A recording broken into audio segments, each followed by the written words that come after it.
Good morning बच्चों। Class 7 Hindi medium प्रश्नावली 7.2 में प्रश्न नंबर 5 है। आकृति में दो त्रिभुज ART तथा OWN सर्वांग हैं जिनके संगत भागों को अंकित किया गया है। हम लिख सकते हैं त्रिभुज RAT सर्वांग है प्रश्न चिन्ह। तो देखिए दो त्रिभुज दिए हुए हैं, त्रिभुज ART और त्रिभुज OWN। तो हल देखते हैं। त्रिभुज ART तथा OWN सर्वांग हैं जिनके संगत भाग निम्नलिखित हैं। तो देखिए ART और OWN सर्वांग है। तो कोण A बराबर हो गया कोण O, AR बराबर हो गया भुजा OW और कोण R बराबर हो गया कोण W। ठीक है, तो अब इसको सर्वांग करना है RAT सर्वांग कब होगा? जब RA बराबर हो AT के, दोनों भुजाएं बराबर है इसके, ON के बराबर है और RA बराबर है WO के, AT बराबर है ON के। तो इसलिए त्रिभुज सर्वांग हो जाएंगे। त्रिभुज RAT सर्वांग है त्रिभुज WON भुजा कोण भुजा नियम से। दोनों भुजाओं के मध्य बनने वाला कोण दूसरे त्रिभुज की दोनों भुजाओं के मध्य बनने वाले कोण के बराबर है। तो आगे देखिए प्रश्न नंबर 6। अब प्रश्न नंबर 6 है, प्रश्न नंबर 6 कथनों को पूरा कीजिए। त्रिभुज दिया हुआ है त्रिभुज BCA। अब बताइए किसके सर्वांग होगा? तो देखिए इसमें हल देखते हैं। त्रिभुज BAT और त्रिभुज BAC में, BAT और BAC में BT बराबर कौन सी भुजा हो गई? BT बराबर BC, BA बराबर BA, ये उपनिष्ठ है दोनों में। और तीसरी भुजा TA बराबर CA, अतः त्रिभुज BCA सर्वांग है त्रिभुज BTA के भुजा सर्वांग प्रतिबंध से या SSS सर्वांग प्रतिबंध से।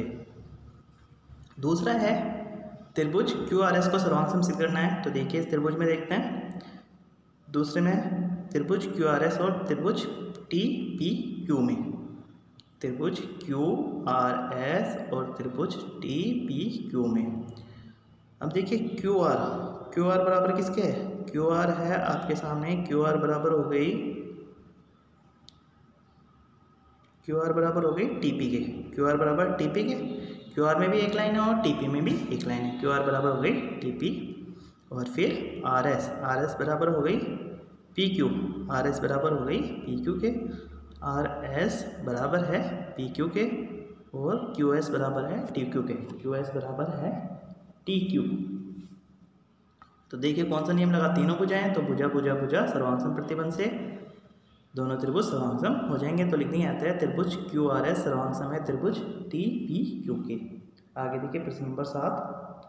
अब प्रश्न नंबर 7 है, एक वर्गांकित शीट पर बराबर क्षेत्रफल वाले दो त्रिभुजों को इस प्रकार बनाइए कि त्रिभुज सर्वांग हो और दूसरा त्रिभुज सर्वांग न हो, और आप उनके परिमाप के बारे में क्या कह सकते हैं? तो देखिए एक वर्गांकित शीट पर दो त्रिभुज आपको बनाने हैं, एक त्रिभुज ABC और त्रिभुज PQR।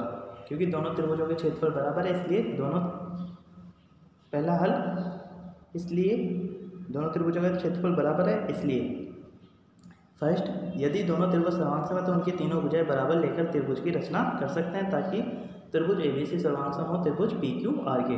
तीनों भुजाएं बराबर लेनी है, मतलब तीनों भुजाएं आपको बराबर बनानी है। एक त्रिभुज अपने हिसाब से बनाना है आपको, जैसे आप लंबाई पहली भुजा 2 ले सकते हो, दूसरी 3, तीसरी 4, ऐसे ही दूसरा त्रिभुज 2, 3, 4 से बनाना।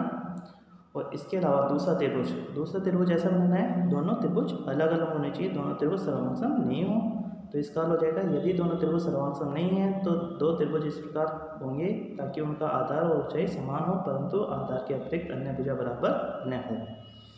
आगे देखो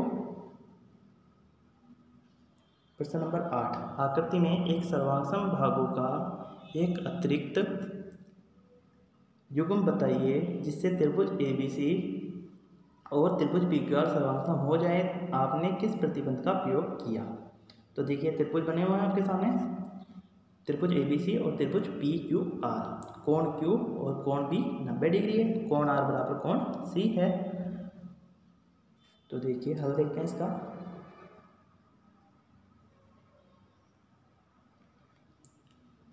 हल, यदि त्रिभुज ABC और त्रिभुज PQR दोनों सर्वांग हैं तो दी गई युग्मों के अतिरिक्त एक युग्म BC बराबर QR भी होना चाहिए। BC बराबर QR भी होना चाहिए।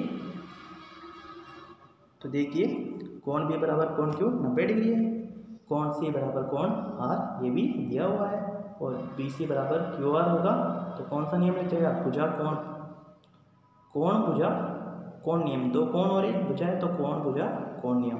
तो लिख देंगे अतः त्रिभुज ABC सर्वांग है त्रिभुज PQR के ASA सर्वांग प्रतिबंध से। प्रश्न नंबर 9। प्रश्न नंबर 9 है, चर्चा कीजिए क्यों त्रिभुज ABC सर्वांग है त्रिभुज FED के।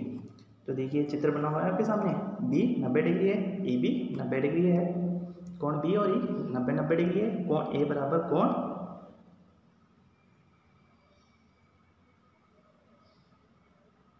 कोण A बराबर कोण F है। तो देखिए हल दिया है, कोण A बराबर कोण F, BC बराबर AD, BC बराबर AD दी हुई है,